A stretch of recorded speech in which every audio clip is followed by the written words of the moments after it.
Hey, everybody. Hey, it's Eddie. Hi. This is our second part of our Juneteenth episodes the three that we're doing for the day.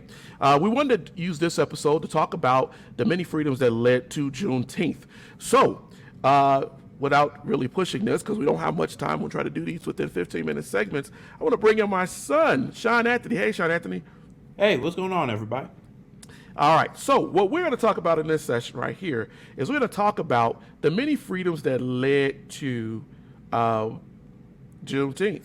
You know, obviously, people are out here saying that it was the end of slavery, this, and that. Well, that's not absolutely true. The Emancipation Proclamation actually was put out before. And I want to share that right here. If you look, right, it says on this day of January in the year of our Lord, 1863, all persons held as slaves within any states or designated state part of states, these people whereof shall then be in rebellion against the United States and shall be in therefore thenceforward and forever free. And the executive government of the United States, including the military and naval authority thereof, will recognize and maintain the freedom of each people. In other words, the military will fight to make sure that these people's freedoms are upheld, and will do no act or acts to repress these people. In other words, we're not going to try to diminish it in any way, or in any of them, in any effort that may make for their actual freedom. In other words, after the watch night, which we'll get into, the Emancipation Proclamation said you were free, and the government, the executive branch, would fight for your freedom. That's when you were free. On the first day of January in 1863. Now, that is not for everybody what we're talking about today with Juneteenth. And that creates a little bit of a confusion. Do you think that's a confusion, Shawn Anthony? Yes, in a way. Right? Well, do you know that the Emancipation Proclamation wasn't the actual first freeing thing that freed slaves? Did you know that? No, I did not. So, in 1861, there was something called the Contraband Freedom Act or move, where Benjamin Butler, general, he called slaves contraband. And what he did was he took escaping slaves in as contraband or property, spoils of war, and was allowed in to bring them north so that they could be free. Well, this didn't go over well with Lincoln. This didn't go over well with the Congress or with abolitionists, because when you say contraband, you're still talking about property. And so there was an idea to not keep slaves as property. You don't want to be known as property. The other issue with that was that Lincoln had a problem with military commanders making decisions in the field when it came down to slavery. Because right now the country didn't steal. The war was not known as an idea to free slaves. People were still talking about reconciliation, even with the idea of keeping slavery. Then, in December 1861, right? I'm sorry, I'm getting ahead of myself. Actually, in August 1st, let's talk about the Confiscation Acts that went on. So the Confiscation Acts were something where Congress stepped in then and said, listen, why don't we write law that will say that we will confiscate the slaves from those people who are lawbreakers, the Confederates. We won't make them sovereign that way, but because that was another issue that Lincoln had with the Contraband Act. You made it seem as if the Confederates were a country of their own, and we didn't want to do that, thus bringing in England and other countries. So they decided to do something called the Confiscation Act, where they would take slaves or say that all those slaves held by Confederate lawbreakers were free. And if they could get the freedom, then that means that they would be free and we would confiscate them. Does that still sound like property to you, Shawn Anthony? Yes, just with a different name. There you go. So that didn't go over well either with abolitionists. Didn't go well with too many other people, right? So then we came into a situation in September 1861 where General Fremont decided that, you know what, I'm tired of Congress going back and forth with this. I tell you what I'm going to do. I'm a commander in the field. I'm just going to put out an Emancipation Declaration, right? And I'm going to address this disorganized thing, and I'm going to say that any place where we're fighting, those slaves are automatically free. Now, Lincoln, again, had problems with this because he did not feel that Congress and military commanders should be declaring freedoms. And so what Lincoln did was he balked at that. He pulled away from it. So in April 1862, there was something called the Compensated Emancipation Program. Have you ever heard of that? No, I did not. They paid for slaves. The Union paid border state people, and they said, hey, we pay you to give up your slaves. With the idea of colonialization. We'll send them to Haiti. We'll put them on boats. Because Lincoln still at this time thought the only way to reconcile with the South is finding some way to get rid of these blacks, or this will continually be a problem. But that didn't work. That didn't work because obviously abolitionists were against the idea of fighting this. Then we get around to about July 1862, the Second Confiscation Act, right? Again, we're talking about colonialism. And a lot of people did not want to go along with this, even though they were trying to free people. It wasn't with the idea of still recognizing us as a people. So every time they said we would free them, there was still some caveat to that. It wasn't up until coming into 1863, the Emancipation Proclamation that we just read, and watch night before it. Watch night being an important thing, and a lot of pastors right now are understandably angry and a little perplexed as to why people are celebrating Juneteenth without recognizing the significance of watch night. And that's a huge point. Do you know what watch night is, Shawn Anthony? Is it the time where black people were waiting for a real documentation from Abraham Lincoln in order to say that they were free? Yes. Because Lincoln had balked and wavered. That's why we covered all of those things. He had balked and wavered. And there was no sure understanding that he was going to actually allow people to be free without any caveats, right? Without any issues. Because we always blow off the fact that there were people in the North who necessarily didn't support slavery, but they also didn't see blacks as equal. But because of the differences of freedom and dates of freedom, the January 1st proclamation is very important because it's the first time in form and paper that the government, the executive branch, said, we will protect your freedom without any caveat, without being colonialized, without all of this other stuff. Blacks prayed for that. They set up on those nights in December 31st and they prayed for freedom without caveat. So when it came in January 1st, that was the day of Jubilee. They called it Jubilee Day, not Juneteenth. January 1st was Jubilee Day because that was the day you were legally free. Now, let's get to Juneteenth.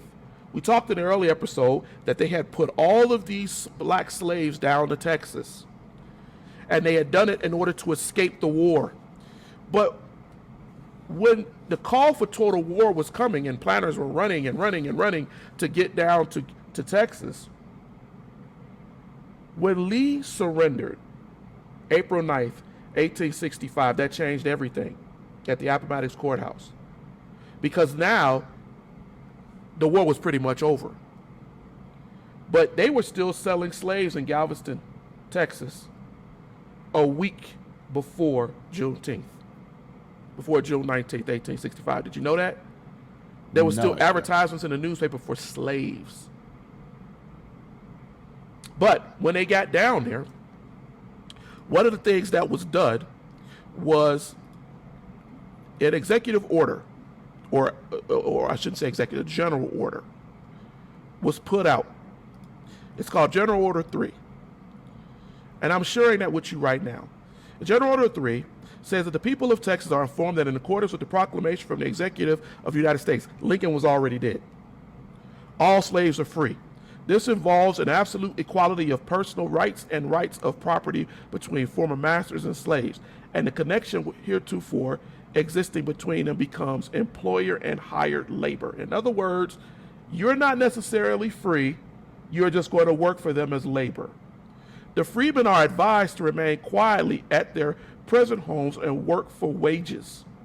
They are informed that they will not be allowed to collect at military posts and that they will not be supported in idleness either there or elsewhere. Does that sound very much different than what I told you with the Emancipation Proclamation? No, it does not. It just sounds like they switched slavery into employee, and the problem with that is they said that you cannot go to military posts to get them to help you get at the money that you deserve for working. And why is that important, Shawn Anthony? Because we just established earlier, right, with the Emancipation Proclamation, what did we establish? What did they say before that? They said that what? They said that you, in fact, right, you, the military and the Navy authority there, they would protect you. There was nothing in the Emancipation that said, stay where you are, continue to be a slave under another name. That is so important for us to understand for Juneteenth. Because even though we are saying, oh, it's the end of slavery, I don't dissuade Juneteenth because our people were held in bondage. And I'm gonna share something else with you and those out there, because I think it's so important that we talk about this and we show this as a historical fact. You see this document right here? Yes, I do. I took this from historian and what they were talking about with General Order 3. And what it says is that the wonderful news, it was wonderful. The proclamation perhaps dampened by the patronizing tone of the document. That's what people thought at the time. Advising the freedmen to remain quietly at their homes and work for wages, and informed them that they would not be supported in idleness either here or elsewhere. The proclamation explicitly stated that the distinct understanding that they are employees and shall be held responsible for the performance of their part of a duty or a contract that they sign. Because the country, coming out of war, was more concerned perhaps with the summer's cotton harvest than the welfare of the freedmen. And so they told them to remain with your former masters until permanent arrangements can be made and thus secure the crop for the present season, because the rest of the South had been burned. We have to understand that as we celebrate and commemorate, or whatever you want to call it today. But you will notice that despite the bans and everything, people say, a slave called Felix said, everybody was singing. We was all walking on golden clouds because they had finally been freed. They celebrated freedom that was long denied, and they deserved that. But let's not be lost in the idea of what they were told to not do, what they were prohibited from not doing.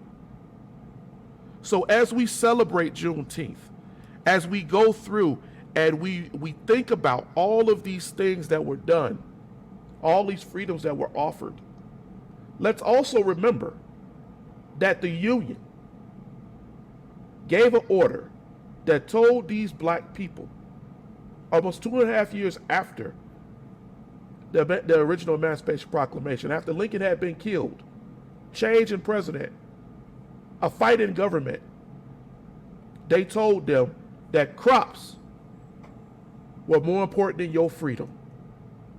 Ladies and gentlemen, I'm not making that up. History supports it.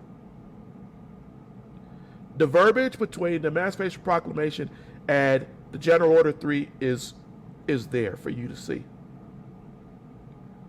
When we think about the celebration of freedom, let's remember the slaves on December 31st, 1862, who've been balked and bent back and forth, didn't know if they were going to be free. And on January 1st, 1863, Lincoln signed that order. He's the only president to ever say and declare that the military would protect and defend the freedom of black people. That is so important. The only one that's close to that is Grant. But Lincoln wrote that in documentation, and that is why Frederick Douglass cried. That is why the abolitionists were joyful. It does not take away from Juneteenth and the freeing of our people in Texas. But let's give perspective here. That this was a step-by-step process to freedom. And even then, after they were freed in Galveston, they weren't free. Our third section that's coming up will talk about what happened after Juneteenth, after the 19th of June, 1865. What the people saw firsthand.